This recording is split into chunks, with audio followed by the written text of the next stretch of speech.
जय हिंद। कोशिका क्या है? कोशिका जीवन की मौलिक इकाई है। कोशिका को जीवन की संरचनात्मक एवं क्रियात्मक इकाई भी कहते हैं। यदि बात करें कोशिका की खोज की, तो सर्वप्रथम रॉबर्ट हुक ने कोशिका की खोज की थी 1665 ईस्वी में। उन्होंने कार्प के वृक्ष में मृत कोशिका की खोज की थी। इसके बाद अगले वैज्ञानिक आते हैं जिनका नाम है एंटोनी वॉन लीवेनहॉक। इन्होंने 1674 ईस्वी में जीवित कोशिका की खोज की थी तालाब के पानी में। इसके बाद अगले वैज्ञानिक आते हैं रॉबर्ट ब्राउन। इन्होंने केंद्रक की खोज की थी। इसके बाद अगले वैज्ञानिक आते हैं जिनका नाम है जे.ई. पुरोकंज।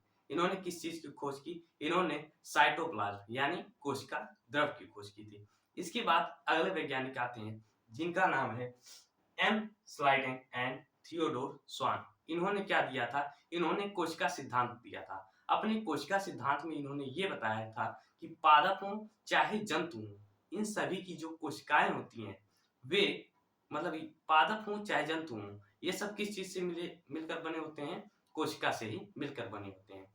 ठीक है। और इन्होंने एक बात और बोली कि कोशिका ही जीवन की मौलिक इकाई होती है। ये heading the fundamental unit of life, ये हेडिंग वहीं से उठकर आई है। ठीक है। इसके बाद अगले वैज्ञानिक आते हैं रुडोल्फ विर्चो, जिन्होंने जिन्होंने ये कहा कि कोशिका का निर्माण उसकी पूर्ववर्ती कोशिकाओं से होता है। ठीक है। कोशिका की संख्या के आधार पर यदि जीवों को की बात करें तो जीव दो प्रकार के होते हैं, एक कोशिकी तथा बहुकोशिकी। एक कोशिकी जीव वे होते हैं जो केवल एक कोशिका से मिलकर बने होते हैं, और बहुकोशिकी जीव वे होते हैं जिनका शरीर बहुत सारी कोशिकाओं से मिलकर बना होता है। एक कोशिकी जीव में जैसे क्लेमाइडोमोनास बैक्टीरिया, पैरामीशियम अमीबा इत्यादि आते हैं, और बहुकोशिकी जीव में पादप, जंतु, फंजाई एवं कवक आते हैं। ठीक। कोशिका संगठन, सेल ऑर्गेनाइजेशन। अब यदि हम कोशिका संगठन की बात करें तो कोशिका संगठन में यानी कोशिका के निर्माण में मुख्य भाग तीन होते हैं: कोशिका झिल्ली, केंद्रक तथा कोशिका द्रव। ठीक है। कोशिका झिल्ली क्या होती है? यह कोशिका की सबसे बाहरी परत होती है। कोशिका की सबसे बाहरी परत क्या कहलाती है? कोशिका झिल्ली कहलाती है। ये क्या करती है? ये कोशिकाओं को बाहरी पर्यावरण से अलग रखती है। अगर ये कोशिका झिल्ली नहीं होगी तो चाहे केंद्रक हुआ, चाहे लाइसोसोम हुआ, चाहे राइबोसोम हुआ, ये सब इधर उधर चले जाएंगे और क्या बोलते हैं कि एक शरीर का निर्माण सही से नहीं हो पाएगा। ठीक है। यह कोशिका झिल्ली जो होती है अर्धपारगम्य होती है। अर्धपारगम्य का क्या मतलब है? अर्धपारगम्य का मतलब है कि कुछ चयनित पदार्थ ही कोशिका के अंदर आ सकते हैं और कुछ ही पदार्थ कोशिका से बाहर जा सकते हैं। जिस चीज की कोशिका को आवश्यकता होगी, कोशिका उन चीजों को अपने अंदर ले लेगी, और जिस चीज की कोशिका को इच्छा होगी कि इसे बाहर किया जाए तो उस चीज को कोशिका बाहर निकाल देगी। यह प्रक्रिया जो होती है पदार्थों को अंदर लेने की और पदार्थों को बाहर निकालने की, यह विसरण की प्रक्रिया पर आधारित होती है, जिसे डिफ्यूजन कहते हैं। ठीक है। अच्छा, ये बहुत लचीली होती है, कोशिका झिल्ली लचीली होती है। कुछ जीवों को भोजन ग्रहण करने में यह सहायता प्रदान करती है, जैसे अमीबा। कुछ जीव ऐसे होते हैं जो मतलब जैसे एक कोशिकीय जीव हैं, वो बहुत ज्यादा विकसित नहीं होते हैं, वो तो अपने हाथ से खा पी नहीं सकते, इसलिए जो कोशिका झिल्ली होती है अमीबा में, ठीक है, उसी के द्वारा, उसके कोशिका झिल्ली में छोटे छोटे छिद्र होते हैं, उसी के द्वारा अमीबा जो होता है अपने भोजन को ग्रहण करता है। एग्जाम्पल के तौर पे अमीबा, ये जो प्रोसेस होती है एंडोसाइटोसिस कहलाती है। एंडो का मतलब होता है इन और साइटोसिस का मतलब है सेल। आप इसे नोट कीजिए।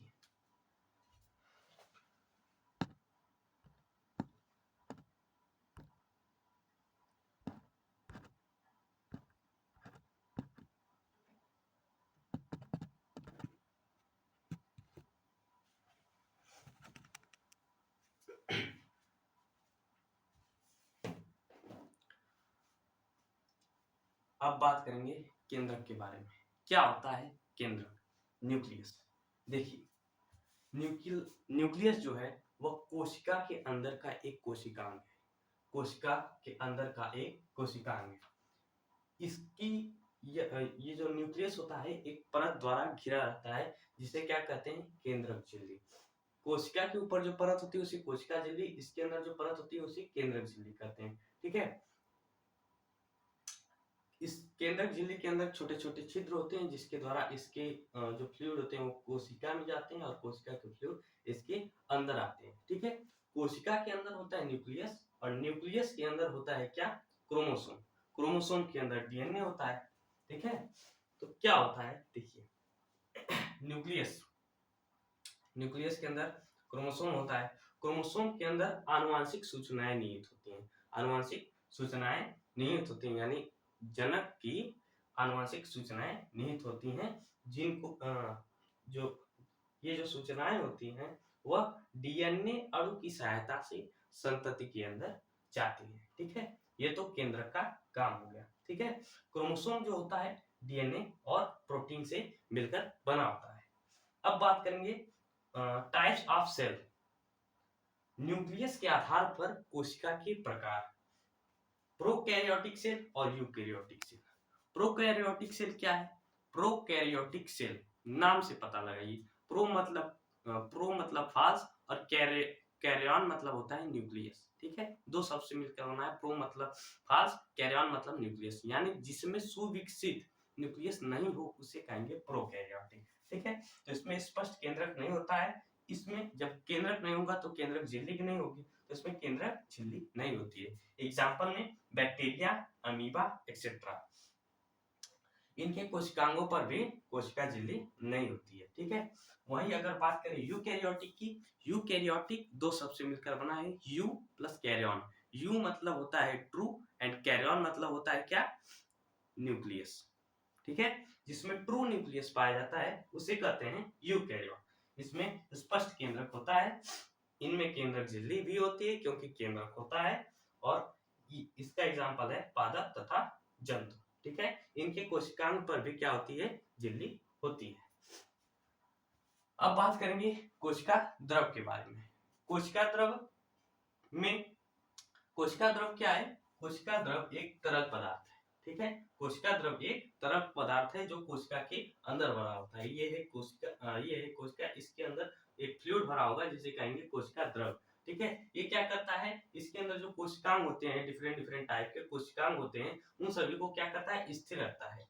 यह कोशिका को सूखने से रोकता है। अगर इसमें से हम लोग क्या करें? साइटोप्लाज्म को निकाल लें, कोशिका द्रव को निकाल लें, तो कोशिका जो होगी वह संकुचित हो जाएगी। ठीक है।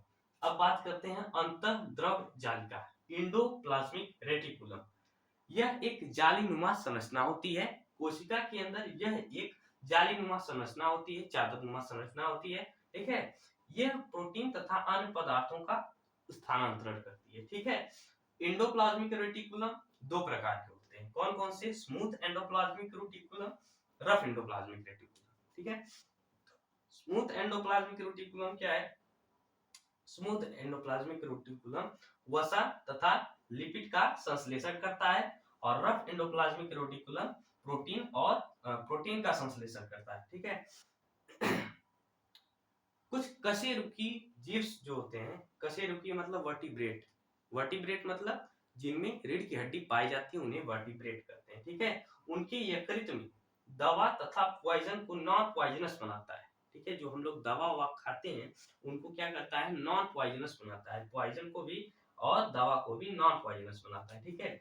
जबकि रफ एंडोप्लाज्मिक रेटिकुलम आवश्यकता अनुसार, जब आवश्यकता पड़ती है तो वहां एंडोप्लाज्मिक रेटिकुलम के द्वारा वहां पर जहां आवश्यकता होती है वहां पे प्रोटीन को पहुंचाता है। नोट कीजिए।